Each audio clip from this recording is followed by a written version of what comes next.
The following program is sponsored by Friends of Life Outreach International. Ruth Graham reveals how she learned to release the unforgiveness lurking in her heart. When I needed him the most, he seemed to be the farthest away. And I grew up with a sense of abandonment. I did not want to believe that was true, but it was true. That piece of the puzzle fit. Now, I don't blame Daddy at all. These were my choices. But I had to face the fact. And like I said, the piece fit the puzzle. And I was able to then forgive myself.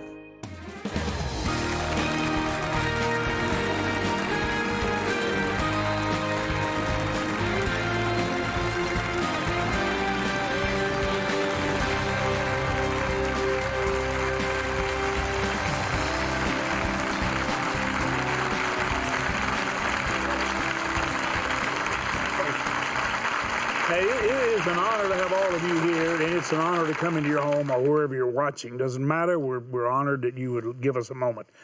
I'm James Robinson, my wife Betty and I welcome you to life today. One of our best friends, and as far as we're concerned, family forever, is Billy Graham's daughter and Ruth Graham's daughter, Ruth, which would be quite a tribute that she got Mom's name.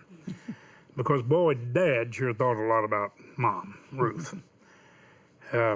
Precious moments of just how much Billy loved and respected Ruth, missionary family. Well, Ruth Graham has been close to us a long time. Would you welcome Ruth Graham? I do feel like I feel like we're family. You're the big brother I never had, yes. Well, and I tell you what, I didn't have a sister. I was an only child, you know, and gosh, you're our sister. And your daddy sent you down here when you were quite young to help me when I was quite young. And your dad really loved our ministry, and we really loved him. And he loved you. I know that he did. Now, this is really something. I think this could be one of the most important books that anybody's written. Not just because you're a Graham, but look what it says. It's on forgiveness, and the title, Forgiving My Father. Forgiving myself. Two biggest challenges? Absolutely. So people would say, what in the world are you forgiving Billy Graham for, please? Well, what were you forgiving Daddy for? Well, James, I grew up as a little girl with a daddy that was far away. I wanted him to tuck me in bed, but he wasn't there. I wanted him to teach me to ride the bicycle, but he wasn't there. When I needed him the most, he seemed to be the farthest away. And I grew up with a sense of abandonment. I did not want to believe that was true, but someone confronted me some years ago, before my father died, but after he was conversant, so I couldn't have that conversation with him. But they told me, Ruth, you grew up with a sense of abandonment. I did not want that to be true, but it was true. That piece of the puzzle fit. Because you see, James, as you know, I've been married and divorced 4 times. And I thought that I might not even be saved. I mean, how could I possibly keep going through this thing? You know, the definition of insanity is doing the same thing, thinking you'll get a different result. But I grew up with wanting security that my father couldn't give me. And so I kept looking for security. And I married Ted at 18. We were married for 21 years. But then that ended in divorce. And I quickly had a rebound marriage and had to flee him, actually. I was afraid of him. Then married a man I loved very much. We were married for 10 years when he decided to leave. And then married another man. And you were looking for something you felt was never there. That's right. Now, I don't blame Daddy at all. These were my choices. But I had to face the fact. And like I said, the piece fit the puzzle. And I was able to then forgive myself because I realized there was a reason. Sometimes there are no excuses, but there are reasons. And it was Vance Havner who used to say, an excuse is the skin of a reason stuffed with a lie. Wow. Wow. Bob Vance was boy, he was a precious friend, and he was a great encourager to me, a great writer, but he's like your dad. He encouraged him as a young preacher. You know, You see, I know your dad felt that, because when I look back on, I actually traveled more than your dad, because he would do a number of crusades a year, and I would do 30 to 40 crusades a year, and they were all 8-day crusades. They weren't 5-day, they weren't part of the week. It was insanity. I'll be honest with you, it was insanity. See, if you have a gift and it's effective, well, the world and the spirit of the world will program you, but the spirit of religion, the spirit of the church will too. Because they see that gift and it helps them grow and people get saved. But they don't realize that you need a family too. Robert Morris is going to be with us. I think probably in about a week he's written a book, Take a Break, and it's on the Sabbath rest. My failure to rest nearly led to my destruction. But I also knew that I had failed our children because I was missing. And I really tried hard to get back to do things, and you know, you were awesome. And I've said to you many times, I repeat it, your prayers for our family, they were so focused because we're sitting here talking to you, and you really did pray, and boy, our kids are a miracle. The kids there, you know, Franklin sure was a rebel, you know, with a cause, he said. But the point is that you had plenty of tension in the family. There was plenty of things going on there. We're a dysfunctional family, like every family. And that's exactly the word. And I think I know it about as well as anybody, because I love the whole family. And they know that. You all know that, right? I mean, there's no question about it. Absolutely. But the deal is that it did hurt. And Daddy knew it. I mean, we both realized we missed it. Billy, I love you so much. And I really do believe you're with the cloud of witnesses glimpsing down right now, just like you watched Ann a couple of weeks ago when she was here and she was just glowing. You are too. Ruth, you really do have just a beautiful radiance. Thank you. And that is the Lord. That's the beauty of God. So Billy, these girls are, all the kids, even grandkids, coming on strong. Okay, you really have forgiven. How did that forgiveness play out? It showed you the adverse effect that the lack of forgiveness had. What happened when you realized this is what was going on and you forgave Daddy? What happened inside? Well, I came to understand forgiveness is not a letting go. It's not just a way to get healthy emotionally. It's not a gift I give myself. James, it is so much more than that. It is sacred. It is a sacrament. When Jesus was being nailed to the cross is when he said, Father, forgive them. He was dying for us. That is a sacrament. And we can enter into the very nature and character of God when we forgive. That is what he's all about. His heart is all about forgiveness. You know, one of the miracles in my life is, and I know you want to jump in here, one of the miracles in my life is I never knew my father. He was, you know, he's a drunk. He, you know, raped my mother, and then he came back and tried to kill her, and I nearly killed him in self-defense. And yet I held him in my arms and told him, I don't know you, but I love you. And this is something I've said, and it's a miracle, and I know now that's where you are at this moment, and where you come. I cannot not forgive. The forgiver lives so fully in me, and I mean this. I mean, I've had people do everything that could hurt me. Sure, things hurt. But I forgive. I can't not. There's a forgiver in me. All the people that look like they're just off the charts wacky and they're just griping about everything, I'm just saying, God, they don't know it. They're hurting themselves. And I'm hurting for you. If we go the direction some of you want us to go, we're all in trouble. You're digging your own pit. You're digging your own ditch. You're digging your own grave, and it's breaking my heart. I just wish I could sit down and talk to you. Because even though I'm convinced it's wrong, it's hurt, there's a forgiveness. Okay, so as you forgave, did you sense something release inside? James, it doesn't happen all at once. It's a lifetime process. And it took a while for it to play itself out. And I can't tell you how it happened or when it happened, but I can tell you that it did happen. And I know for myself, not too long ago, I was in Sunday school class, and we were studying 1 Corinthians, and we were comparing the Corinthian culture with our culture. And the Sunday school teacher asked, when did we begin this downward slide in America? And somebody in the back said, well, when we started accepting divorce. Well, that went in one ear and out the other. Normally, that I would have, oh, me, you know. But it didn't faze me. And after Sunday school class was over, this man called me aside and he said, oh, Ruth, I'm so sorry. I meant to say easy divorce. And I realized at that moment, James, I was living in Romans 8:1. There is now, therefore, no condemnation to those who are in Christ Jesus.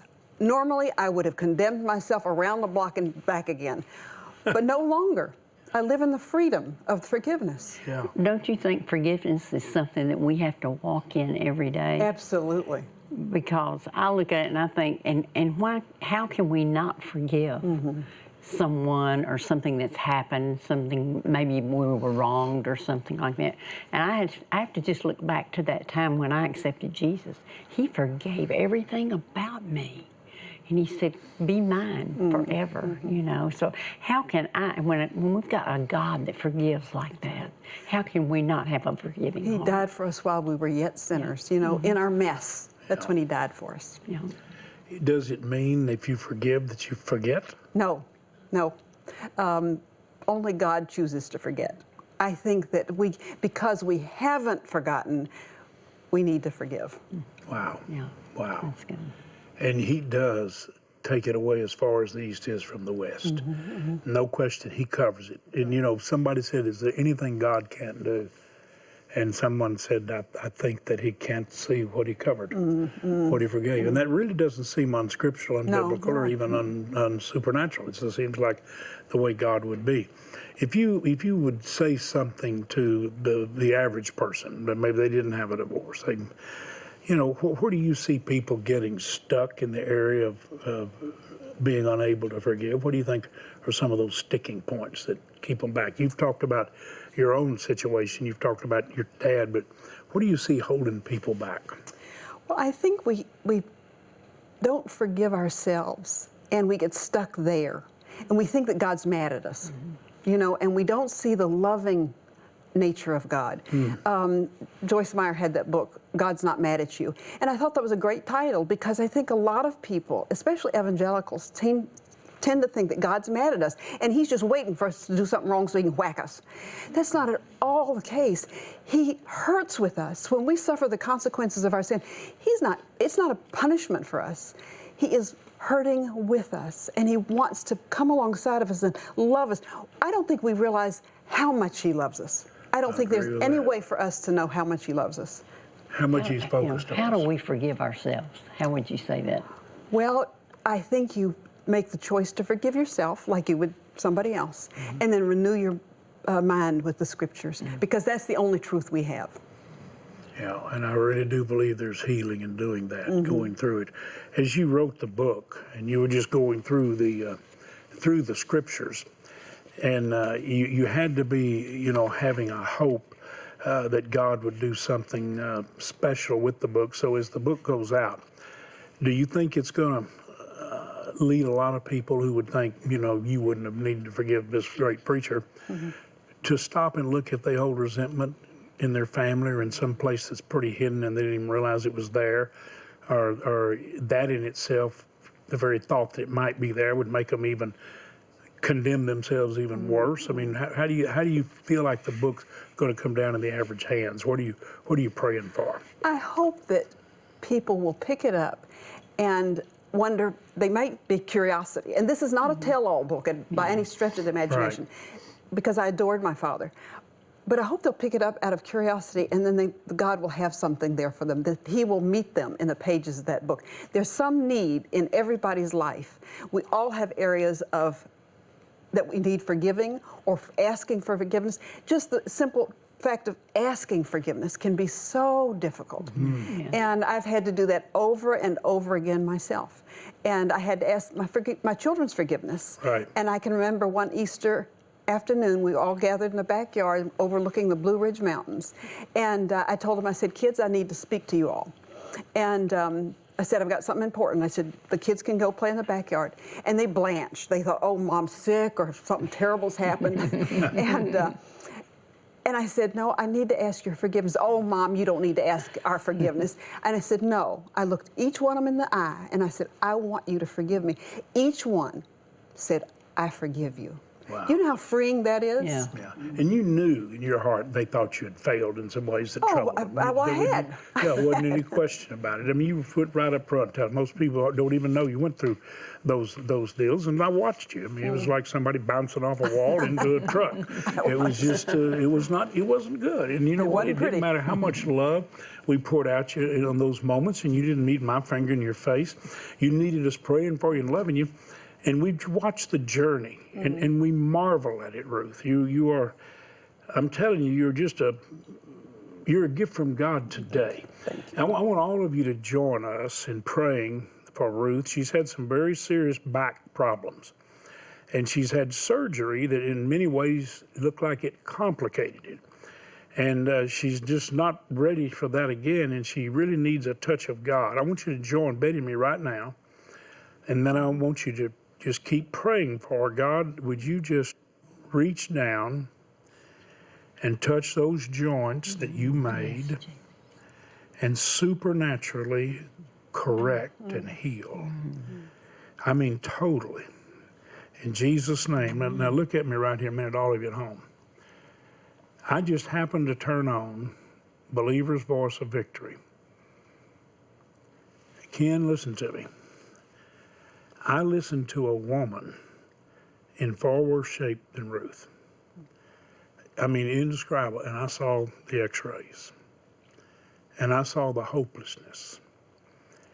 And somehow you spoke to her, and she heard God, and she prayed for healing, that you said God heals miraculously. And I watched and saw a woman totally changed, and I saw where God put in her back a rebuilt, perfect joint where there wasn't one. Wow. And I saw it on the x-rays, and I saw the amazement of the doctors. You say, why you tell that?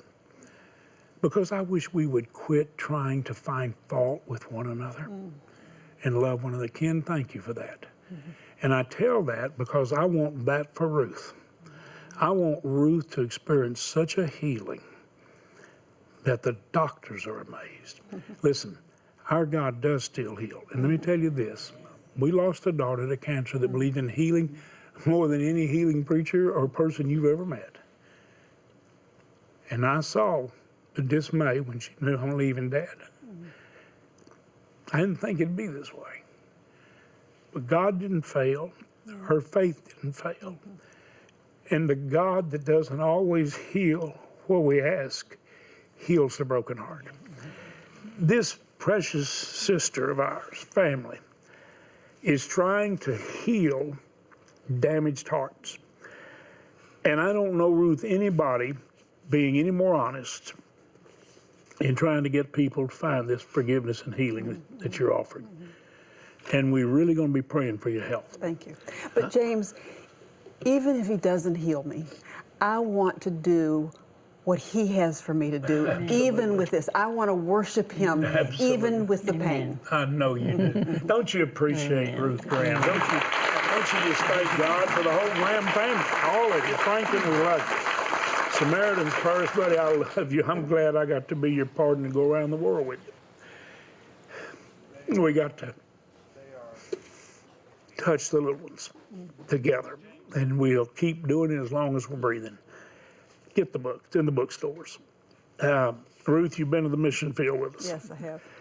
Do our mission outreaches work? Oh my, yes. It's amazing to see. I just loved my experience in Angola. I really did. The love of God poured through those missionaries, but it could only be weeping with no ability to meet a need, but our viewers make it possible to be a miracle. And it makes such a difference, such an enormous difference in the lives of those little, I can see those little kids coming from afar with their little red bowls, you know, and with their spoons ready, and to just really just accept a bowl full of gruel. Well, you know what it is here. I'm going to reach up and pick up one of them. They used to just come with cans, and we never did see cans this clean. They were the nastiest old cans, and you watched them, and you said, why don't y'all give them heat-resistant bowls? That hot soup is burning their little hands. And you did this. You did, and it's life in every bowl. Oh. And it has lines to proportion for the nourishment needs in areas so we don't run out of soup. And you did that. So you know exactly. By the way, that's what love does. Love did it. That's right. And I want you to be a miracle right now. What you're going to see, you're going to say, you know what, Ruth? We're going to be the answer to a mother's prayer. That's right. We're going to be the miracle those missionaries trust for. Watch closely because you're going to get excited.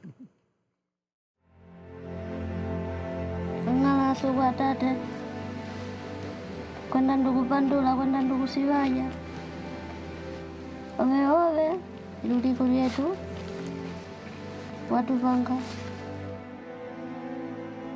Like so many of us, Felicia prays earnestly over her home and her children. But in her world, life and death are at stake every day. The circumstances faced by the families in her village are overwhelming, and they are forced to contend with a reality most of us can't imagine. Upange ukasigulo wokutalabaya masiyo byotalabaya ngochoka chichira chimwe chinakuti chitekulawo tembo yosiyo mama yoyumuka ukwete omuchipanga mekundalisa kuti chokupekera kwachoko pachokupekera lewo cho pamokuti kapasilivira lewo la chimwe ungangweti apo tulondoto kuti wasukuwa usokiya. Despite already losing one child to malnutrition, Felicia's faith remains strong. The danger is real, and she fears for the future of her children. But her hope is anchored in a daily act of surrendering her family to God. Omuno pesala chalwa. Omuno nango wapamba kulingeti suku wetimba eye wakulia vera. Ngendise chiwa cho omala bano kendi bandise chiwa.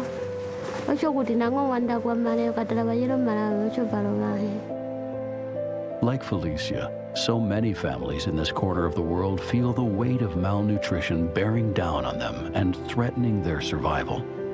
They can't collapse under the burden or give in to despair. They can only pray. And you could be the answer to those prayers.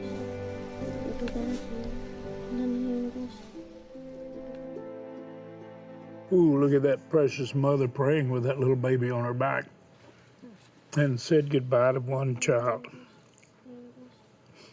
I want you to pray with a baby on your heart. God, please, please, help all our viewers to say, I can save those children. I can help several of them. And they can, Lord. Give them an excitement and a joy about it, a commitment to it in Jesus' name. Think about this. You can feed 10 little children like that for the next several months for $100. You can feed 5 for $50 or 3 for $30. It's not total child care.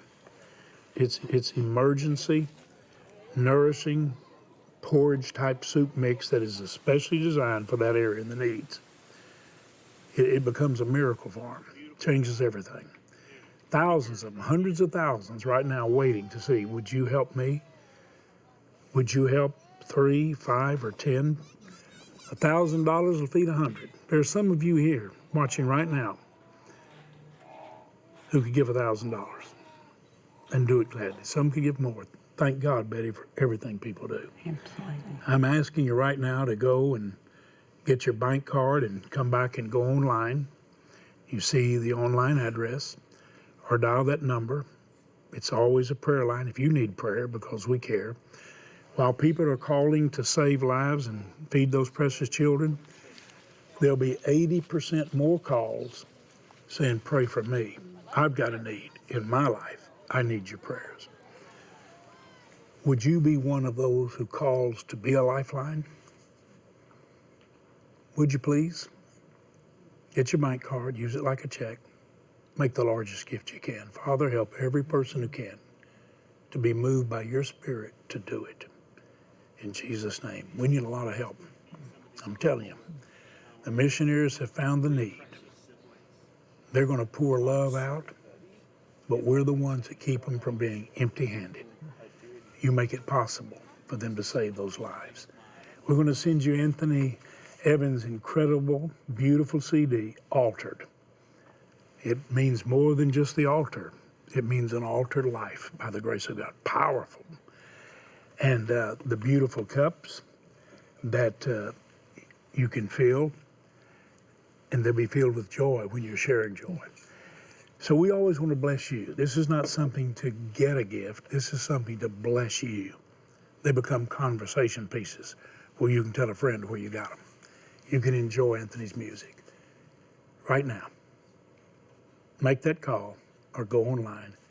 Make the gift God put in your heart. If you want to write a check, make it to Life. But call us and tell us what you're mailing. We need to know. We depend upon your support. Thank you. Mission Feeding began with a promise to be there in times of crisis for thousands of hurting and hungry children in their time of need. Now more than ever, we need your help to save lives by feeding and caring for children across the continent of Africa. With food reserves gone and many areas experiencing severe famine, we urgently need to replenish our supplies to reach the 400,000 children who are counting on us. Your gift of love can be the miracle answer to a desperate mother's prayer. Call now with your life-saving gift of $30, $50, or $100 that will help feed and care for 3, 5, or 10 children for 3 full months. With your gift, we'll send you the Altered Worship CD by Anthony Evans. This powerful full-length album includes unique versions of some of today's most cherished worship songs that are sure to uplift and inspire you. With your gift of $100 or more, please request a Filled with Faith and Joy travel mug set. These 12-ounce mugs are crafted with large handles, double-layered insulation, and vacuum-sealed lids to prevent spills. Each mug includes a message to remind you of God's blessings and faithfulness. Finally, with your gift of $1,000 or more to help feed and care for 100 children, be sure to request our commemorative bronze sculpture, Safe in the Shepherd's Arms. Please call, write, or make your gift online today.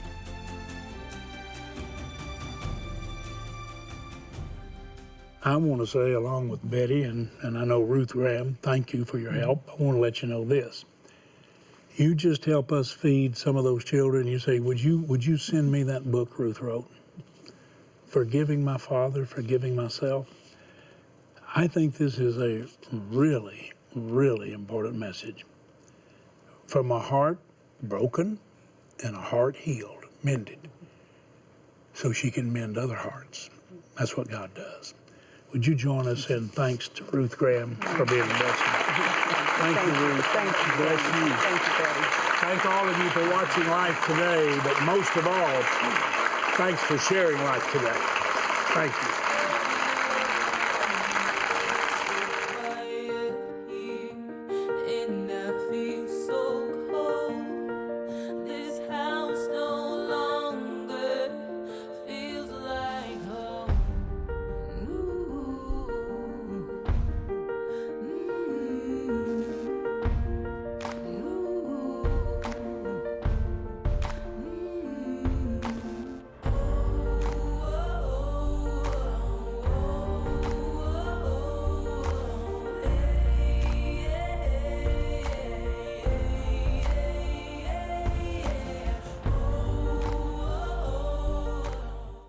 You're already in a war. It's time to fight. So fight in the realm you don't see for freedom in the one you do. Mark and Grace Driscoll, tomorrow. Life Today is made possible by the supporters of Life Outreach International. Your gift will be used exclusively for the exempt purposes of life. The ministry features specific outreaches as examples of the programs it supports and conducts. Gifts are considered to be without restriction as to use unless explicitly stipulated by the donor. The ministry is a member of the ECFA.